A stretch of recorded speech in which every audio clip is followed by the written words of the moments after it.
ఎన్ని ఐశ్వర్యాలున్నా సరే ఆరోగ్యము అనే ఐశ్వర్యం లేకపోతే వృథా అది.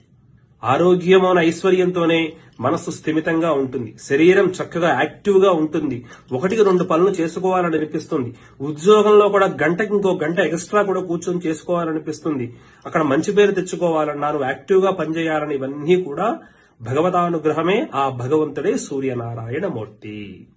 ఆరోగ్యం లేకపోతే, శరీరం సహకరించకపోతే ఏ అవకాశం వచ్చినా సరే దాన్ని మనం సద్వినియోగం చేసుకోలేము. అలాంటప్పుడు సూర్య భగవానుడి యొక్క ఆరాధన చేస్తూ ఉంటే ఆరోగ్య సమస్య అనేది మన వరకు రానివ్వడు. సూర్య భగవానుడు మన ఒక కవచంలా కాపాడుతాడనమాట.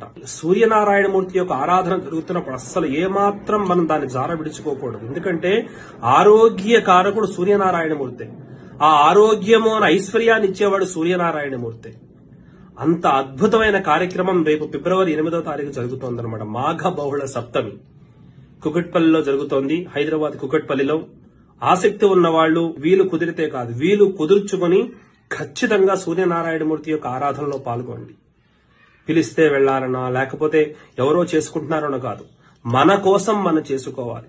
మన పిల్లల్ని, మన వంశాన్ని, మన కుటుంబాన్ని మనం వృద్ధి చేసుకోవాలి.